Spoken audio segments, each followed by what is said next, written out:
The first few pages of Fascinate reference Salem, Massachusetts, Hitler, and sex.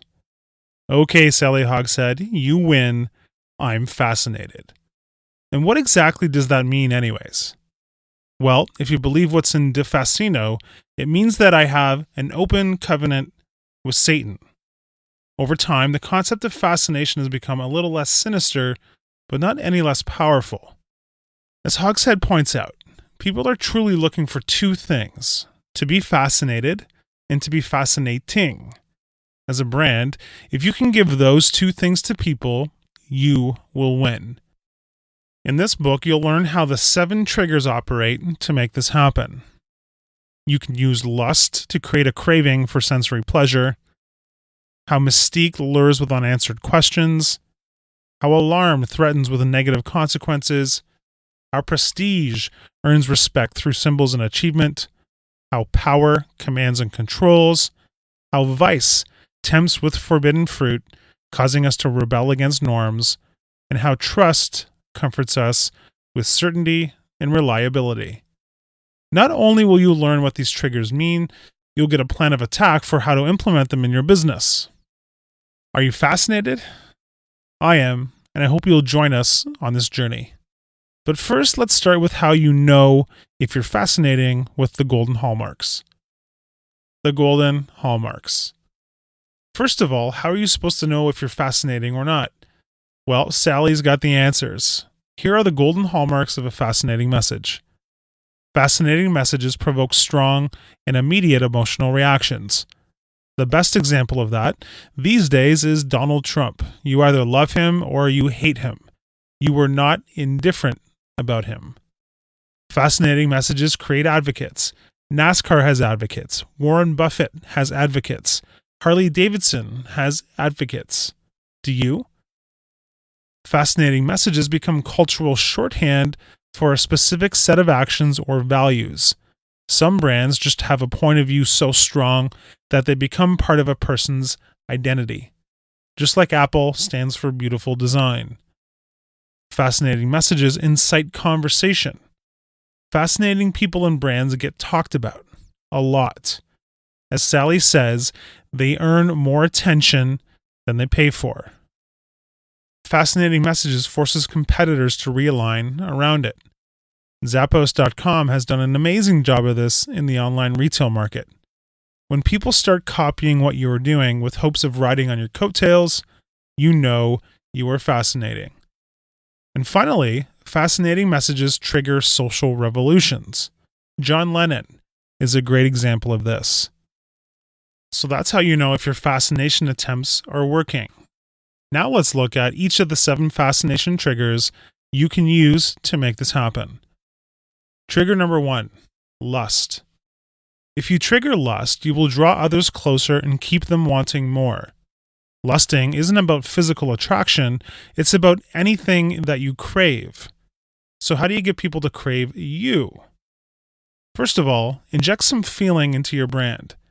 Contrary to popular belief, human beings do not make decisions based on logic, but emotion. Secondly, use as many senses as you can. Figure out how to infuse your message with touch, taste, sound, sight, and scent. Lastly, as Sally points out, lust is the promise of desire, not necessarily the fulfillment of it. In fact, as a motivator, desire is more powerful than fulfillment.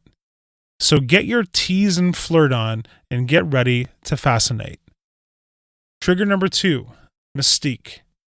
Is Barack Obama really an American? Does Red Bull really contain bull testicles? And does Lady Gaga have man parts?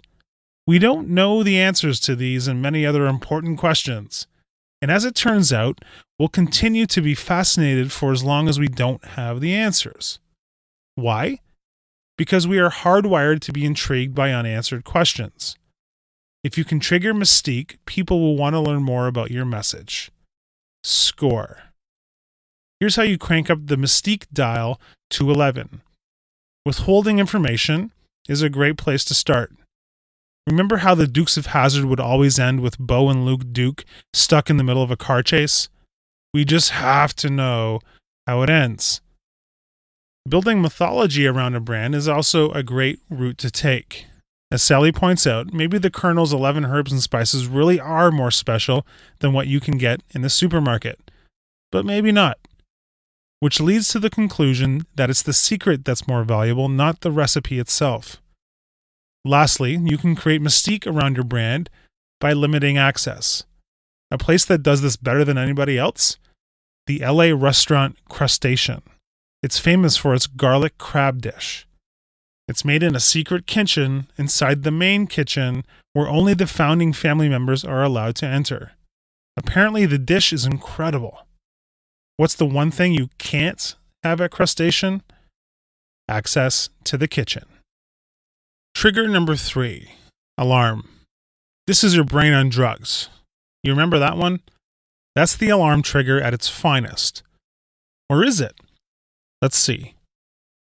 With alarm, we compel others to behave more urgently.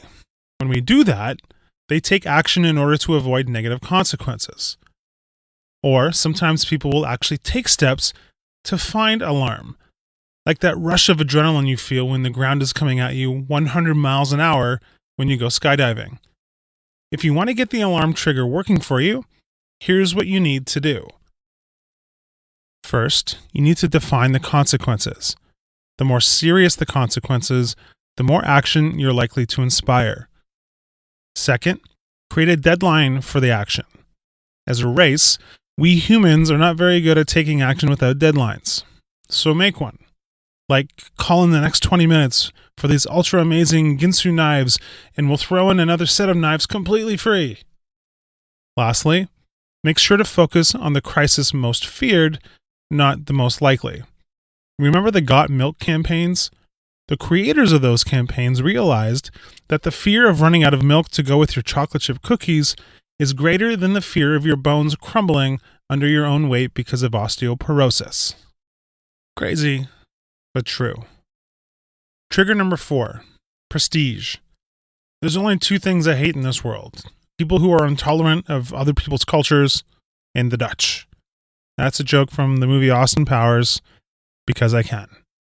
Speaking of the Dutch, they know a thing or two about prestige, that nasty little trigger of rank and respect that creates envy in others. In 1636, a single tulip bulb was sold in exchange for 4 fat oxen, 12 fat sheep, 4 tons of butter, 1,000 pounds of cheese, a complete bed, a suit of clothes, a silver cup, and large measures of rye, wheat, beer, and wine.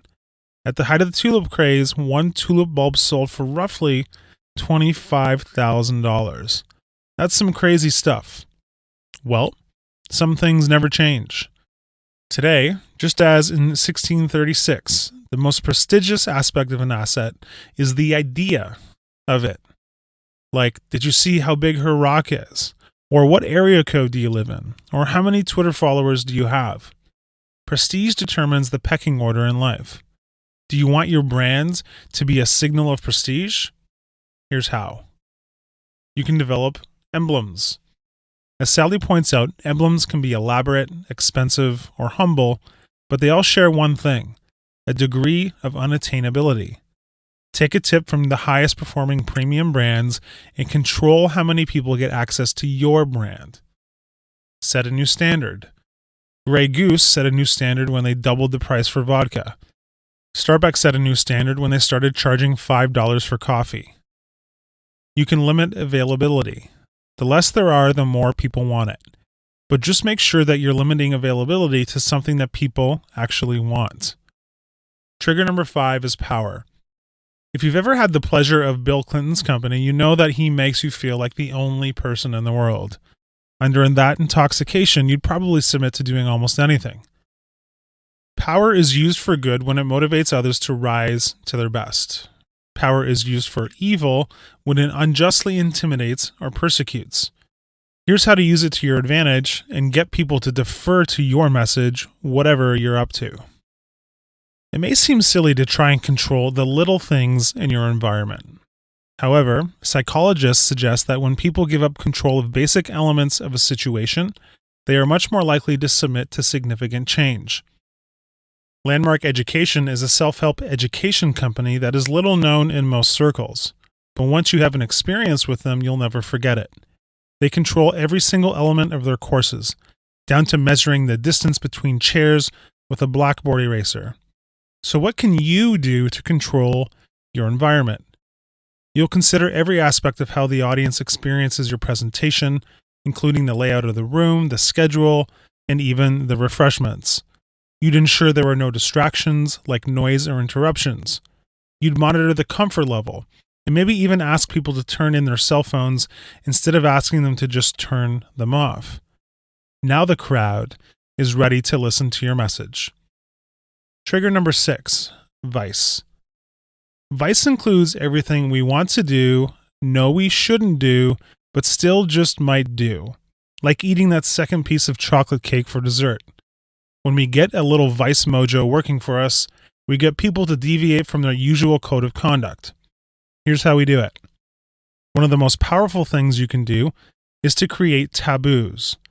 If we're going to do vice, let's go all the way and learn a thing or two from the person Sally calls the patron saint of vice, Madonna. The benefit of vice is that it gets people talking. Do you want to get people talking about you? Here's a new acronym for you. WWMD. What would Madonna do? Remember, this trigger needs to be used with caution, and I'm not saying you should go out and make a sex tape. But stirring the pot every once in a while will at least prove that you are willing to stand for something. But I'm a traditional company with conservative values, you might be thinking. Not to worry, we've got a special flavor of vice for you. For instance, what if you were a mattress company and named your pillow top mattress the Sunday morning sleep-in? We all know we're not supposed to sleep in on Sundays because there's so much work to do around the house, but we still just might do it anyways. Trigger number 7, trust. Okay, the last trigger is finally here, and it's the granddaddy of all triggers, trust. It's how we comfort others, get them to relax, and build stronger relationships with people, even if you're a brand. The first 6 triggers can be activated almost immediately, but trust must be built over time and can be destroyed in a second. So here's how you do it. First, you have to become familiar. Scientists have uncovered something called the exposure effect, where the more we are exposed to something or someone, the more we trust it. McDonald's has done such an incredible job of this that as soon as you put a McDonald's logo on something, children instinctively like it. Literally.